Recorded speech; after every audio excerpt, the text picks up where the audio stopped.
Welcome to the Zandbergen Report, where wealth strategies and pop culture collide, featuring your distinguished host and certified financial planner, Bart Zandbergen. Welcome to our show of Dream Chasers and Wealth Makers. We are thrilled to be back in the studio today with a new episode of the Zandbergen Report. I'm proud to bring in the movers, shakers, and difference makers who are passionate about sharing what they have learned and what you need to know today. Well, today I'm so excited to be in studio with Jenifer Kienle, the founder of Kienle Law, PC, the OSHA defense firm, the OSHA girl. That's me. I'm so excited to have you in studio today. And I figured let's just start with something basic and let's tell everybody about what you do, and maybe we can go into a little bit of a background, but maybe you can just explain what you guys do at your firm. Well, thank you for having me. Not everybody wants to talk all day about OSHA, but I'll make sure everyone understands what it is. The Occupational Safety Health Administration is the agency, either federally or in the states, that is really going to mandate how safe your workplace is. Yeah. And I've been fortunate enough for almost 20 years to be practicing in a space where employers need trusted legal advisors and advice to prevent an OSHA investigation, or, boy, if they're confronted with one, we get in there and we partner with them to get them out. I love it. Well, you have had, 22 years of previous experience at big firms, and now you have your own firm, and you're really like this go-to, across the nation, right, of being that expert for business owners. That is one thing I'm really proud of. I had a great training ground. Let's just start with, big firm culture, the platform of the big firm, the resources of a big firm. They really invested in my learning how to become a skilled OSHA attorney and making it not just a side gig, but really having me marinate in it and it being a true niche focus. Yeah. And 3 years ago, I took the big breath and said, I can do this on my own. I can personalize this. I can do this in a nimble, Spartan, intelligent way that lets me just focus on all that good background of training and bring it to Kienle Law and develop a team that wants to just be marinating in OSHA with me all day. Yeah, I love that. Now, I think it's perfect timing. Hindsight, because of COVID, I'm sure everything in your landscape of OSHA world has completely changed. Do you want to maybe speak to maybe some of the changes in the past, or what people should be looking out in the future? Is that done?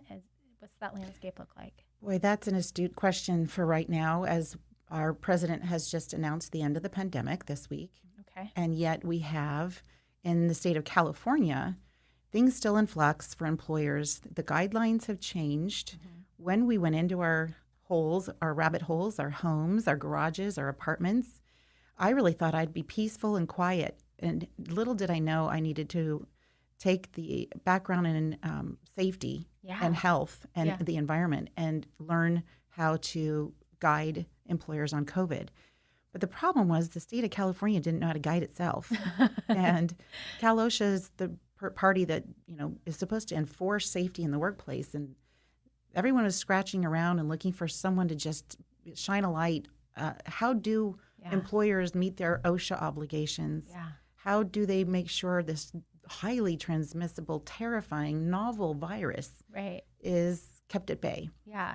And so they're writing the book at the same time. For sure. And unfortunately, it's not over. Yeah.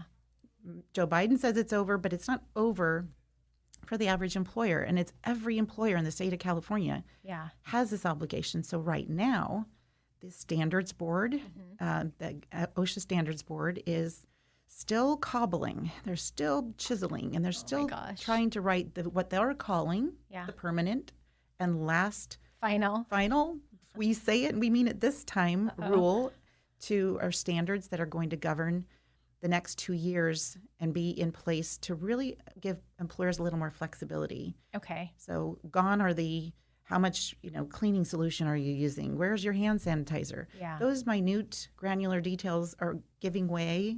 And in January, employers are going to have a lot more flexibility to go back to reassessing the that's unique to their workplace and Nice. having a scaled back but still intelligent plan to keep transmission low. Oh, that's amazing. Yes, I'm relieved that we're almost to the end Yeah. because there's nothing worse for an attorney and a trusted advisor to not be able to always have the most current answer. Yeah. The frustration out in every industry, small and large, is, The unknown. but I'm hearing rumbles. Are things changing? Yes, they are. Yeah. Well, what's changing? I can't tell you.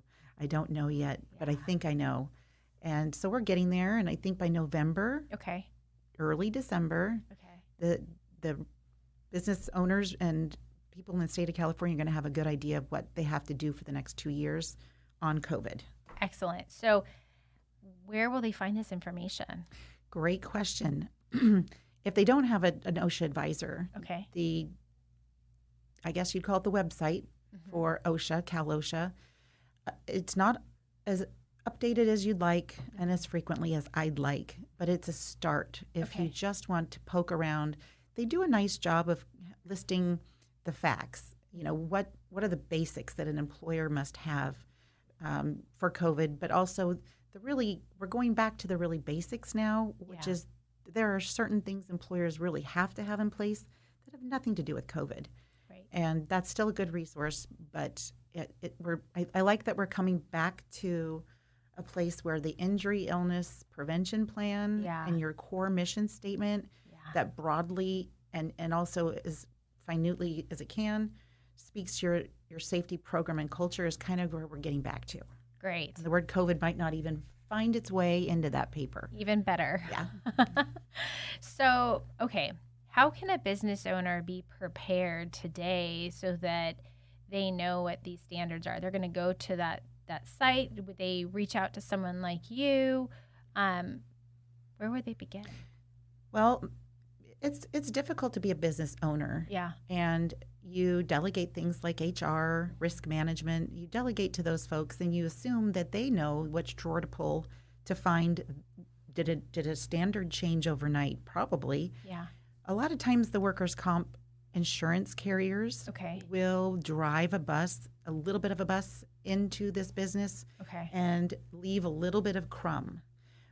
The problem is in California, particularly, you're required to have this injury illness prevention plan, and it has to be really specifically tailored. It can't be a cookie cutter, generic one that any employer can just pass to the next employer. OSHA really expects these business owners to be setting out their business plan. So if you go to the website, Yeah. they have a model, Yeah. kind of a template. Okay. I highly discourage anyone in business, HR, thinking about writing one or revisiting one to maybe not have counsel. Yeah. Just someone perhaps, if not counsel, that really is dedicated in your business to constantly watching for revisions, interpretations. Yeah. Things change so rapidly in the OSHA standards world. So those are the resources you have available. Oh, I love that. So I know we talked previously and you said that you've had some great experiences. Maybe you can just explain what you've done for maybe one of your clients in the past. And of course, please keep the name confidential Of course. for the show, but just maybe talk about how you've been able to save someone in that situation. So the situations I get brought into are twofold. Okay. One is preventative. Yeah. That's where we really open the kimono and decide if it's safe. Yeah. Do you have your standards and are you putting them in practice? Are you Yeah. implementing them? Can you demonstrate that when it's time to show OSHA? So not only do you have that written in the employee handbook and people can understand it, but are they applying it? Like middle management, are they actually following through with what those guidelines are, is what you're saying? True. And that sometimes invites a peek at leadership. Yeah. And are people leaning into your safety culture? Or is it really just perfunctory? And you are going to be sorry if it is, because those are the kinds of companies where things and accidents happen. I think the most rewarding and exciting way I've really assisted and partnered with an employer is in situations in crisis. Okay. So the second avenue that people find their way in my direction would be that they've had, unfortunately, a significant, serious accident or illness at their workplace, Yeah. or worse, a fatality. Yeah. How they handle that. How they handle that, And when do they call you? Let's say someone dies.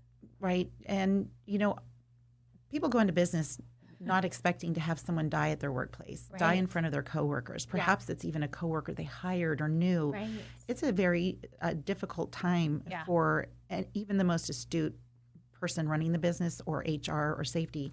And no one wishes upon that. No one wishes it upon it. And I have been a part of that immediate acute investigation. I've traveled all across the country in response to hearing about some kind of tragedy. And the value of that very early collaboration is this is going to be an investigation. It's going to have some potential criminal component to it if there's a finding that accident or fatality was the result of true reckless disregard of safety by management.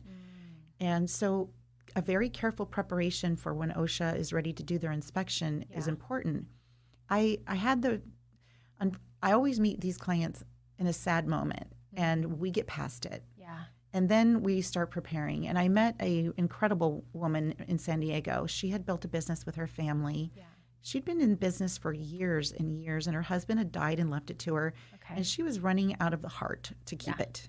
Got it. And one thing she was proud of is that under her husband's watch, there had never been a broken fingernail. Right? Love that. Yes, they ran their safety program.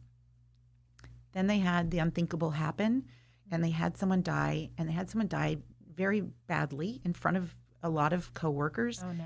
And this, I was referred to her. My name came up, and it was obvious that she wished she had already closed the business. It wouldn't have happened, and she was going to go through a process she was just not prepared for. Yeah.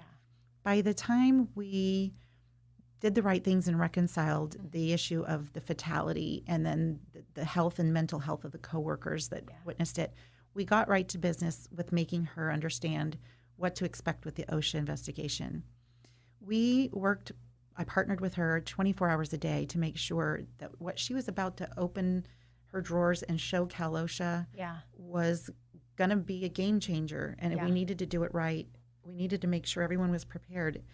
By the time we got to the point where Cal OSHA was actually investigating, she was so prepared that the result was an almost, well, thank you, we've investigated and we find no violations. Wow. That's a rarity in a situation where we have a fatality. Yeah. And, one of the rewarding things was she came to me and told me that it had been a long time since she's looked at the safety of people and the safety program as directly related to the people she loved at work so much. Yeah. And that it re-inspired her to reinvest, put some capital into it, hire a safety person, and stay with the business.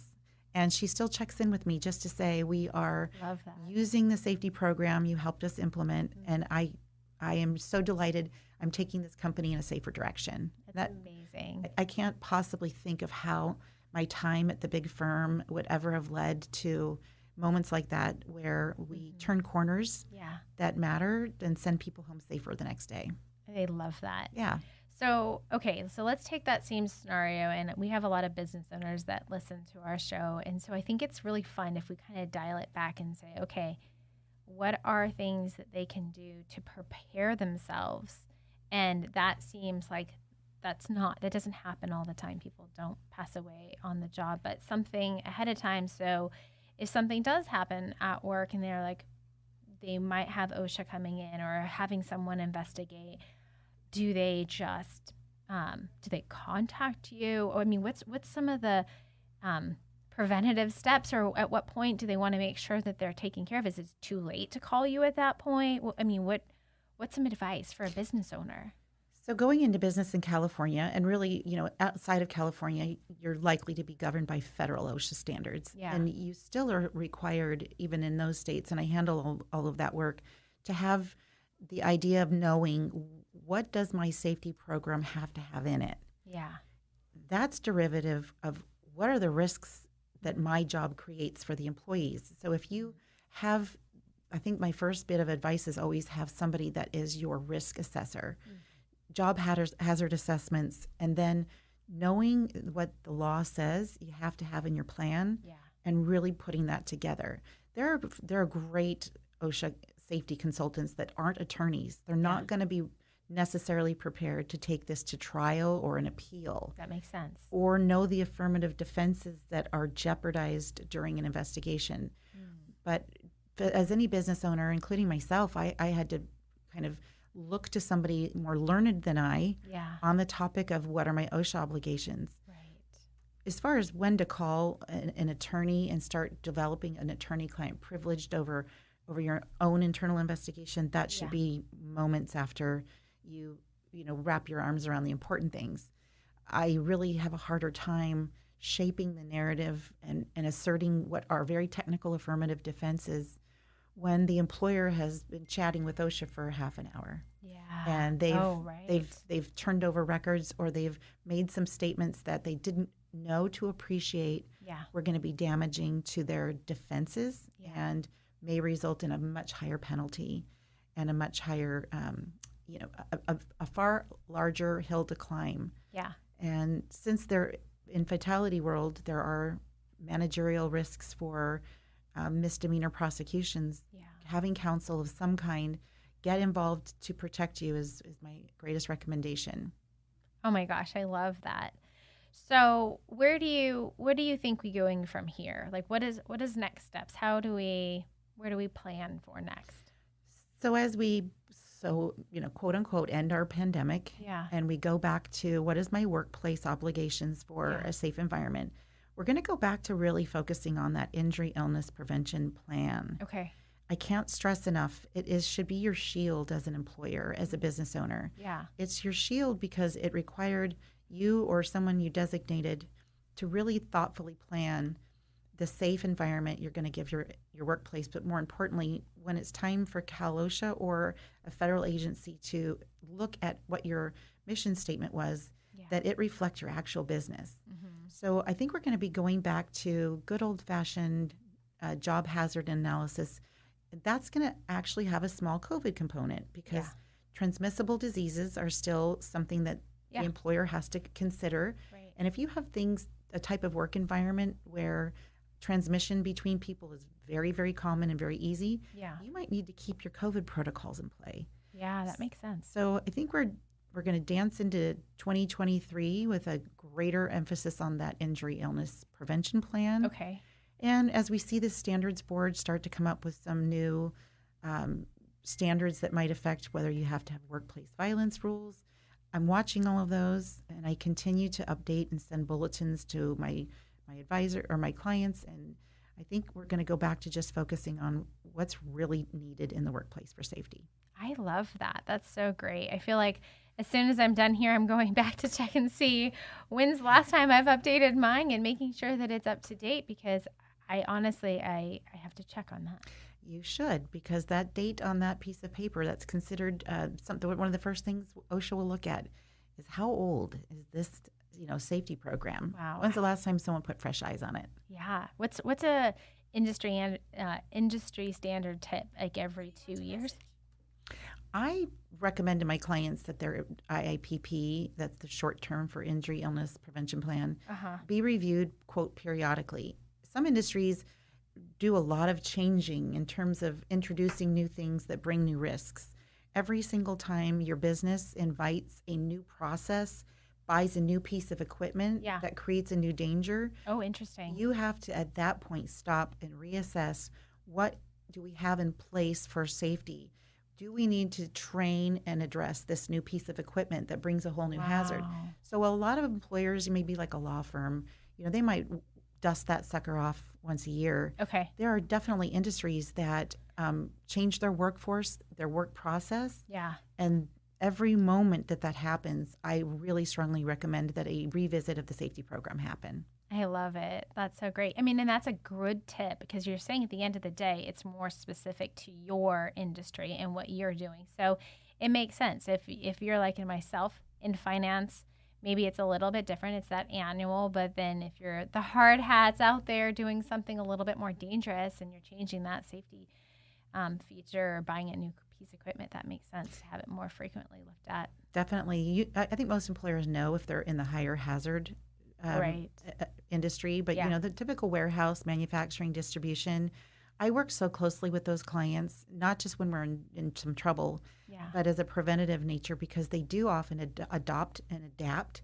Yeah. and they often make changes to the environment that bring a risk they really hadn't thought about before. Yeah. And I really like getting ahead of risk. Oh, I'm a fan. I'm a fan of being proactive all the time versus reactive. And then that way, why do you have to go through so much stress when you can just take a couple steps ahead of time to just make sure things are in place and they're put together? But like you said, I love the other tip that sometimes you don't know what's going on. You didn't realize that you did something that's in violation. You didn't understand, it's been out of date. So it's not too late to call someone like yourself and just make sure that, you can get some advice before you're handing everything over to OSHA for any type of investigation. So these are fantastic tips for people out there, and you're a great resource. How do people find you and your firm? Well, Kienle Law is got its website up and running. My email address is Jenifer with one N at Kienle Law. And our telephone number is 949-234-7444. We are in the San Juan Capistrano area, and we really have I have a team of paralegals that are just completely devoted to knowing and understanding the unique ways that the OSHA appeal needs to be handled, Nice. the deadlines, the unique issues. And I also just really recommend to business owners, they remember that the men and women that are at their business doors to investigate are people who really care about the safety. They're to be treated with a lot of respect, and I find that a lot of business owners take a very defensive or dim view, and they want a relationship too that gets us through this investigation together. Yeah. And I think having the right temperament and the right skill and appreciation for what their job is and how they're doing it is extremely important. Do you have any stories or experiences that's made a difference? I do. I have a recollection of a time where I had a client contact me after the investigation had started. Okay. He was not letting the COSHO or the inspector into the business. Yeah. He was intentionally misleading the inspector. Uh-oh. He was verbally abusive. I think he really didn't appreciate that they have jurisdiction and authority granted to them by the state of California to really conduct this inspection. And he was on the verge of getting, a court order. And Wow. Was he more defensive and just he was scared or speculative? I think he had reasons to be concerned. He was not prepared for an investigator to see his business environment or his safety program. Got it. And he was in a delay mode, but it was almost too abusive. And unfortunately, when that gets kicked off, it means that when he did have the sense to maybe step away and get someone objectively to look at it, the damage was done. Yeah. And there was very little forgiving. Makes sense. Although I considered the legal and the investigative teams at OSHA they're not retaliatory in that way. Yeah. But it does. They're people, but it does kick things off, poorly. And at some point, I try to negotiate a settlement for these clients. Yeah. And one of the factors that is looked at penalty-wise is the good faith that the employer showed. Interesting. And it's actually an adjustment on a penalty if you show good faith. So Wow. I hope that business owners confronted for the first time don't do a knee-jerk reaction of I'm going to batten down the hatches and I'm going to close my doors and hang up on them or not call them. Wow. Those have proven to be a pretty poor outcome for those employers. Wow. So a good piece of advice is call someone like yourself ahead of time. It's not too late. It's not. I love that. Is there anything else that you feel like the audience needs to know, or a great takeaway or another story, just to kind of, I don't know, I feel like you're such a great wealth of knowledge to have you in studio. And so, this is totally out of scope of what I do day in and day out. So I'm just enjoying every bit of this knowledge. And it helps me when I hear things like this from clients, we can point them in the right direction. So it's just a great value add. And if there's anything else you feel like I'm missing or people need to know that I'm not asking. Well, thank you. I think a great maybe final takeaway Okay. for anyone who really has zero experience with OSHA is if you are a business, and particularly if you have 10 or more employees, Okay. you have some obligations that rest on you to demonstrate both in writing and demonstrate both in your practice that you have addressed the hazards in your workplace. I think that sounds daunting to some businesses, Yeah. and particularly if they're busy and they're making great money and they think, well, I'll put that in the line item budget next year. Right. I can't recommend enough the importance and value. It's maybe perhaps like a trust attorney or an estate attorney who says, I can't implore you to wait until you die before Right. you make your will. Yeah. I really think employers can have an incredible shield. It doesn't have to be complicated and, a manifesto. It just Yeah. needs to be targeted. And I really encourage anyone who has their obligation in California or outside to, again, have at least periodic review of how are we doing with the safety program and what's your mod rate with people getting, do you have a lot of workers' comp claims? Yeah. Sometimes those are going to lead to an OSHA investigation. So knowing what your rights are, what your obligations are, and having someone that you can rely on when it hits the fan is always good too. I love that. Well, this is such a great experience today. I'm so glad that you came in, and this has been a lot of fun. And I feel like I've learned a whole handful of notes that I'm ready to go to take back. And I appreciate you being in here. So thank you. Thank you, Tish. I really loved being here. Loved talking about OSHA. I could do it all day. It's great. Wonderful. Well, have a great day. And thanks for listening, everyone. Thanks so much. Tune in next week for the latest edition of the Zandbergen Report, Tuesdays at 2 p.m. Catch up on our recent shows by visiting podcast.bartzandbergen.com. The Zandbergen Report is also available on iTunes, iHeartRadio and Spotify. Interested in being a featured guest on our show or have a question you'd like to hear us answer? Email podcast@bartzandbergen.com. The contents of this podcast episode do not constitute an offer of securities or a solicitation of an offer to buy securities and may not be relied upon in making an investment decision related to any investment offering Access Wealth Management LLC, an SEC-registered investment advisor. Access does not warrant the accuracy or completeness of the information contained herein. Opinions are our current opinions and are subject to change without notice. Prices, quotes, rates are subject to change without notice. Generally, investments are not FDIC insured, not bank guaranteed, and may lose value.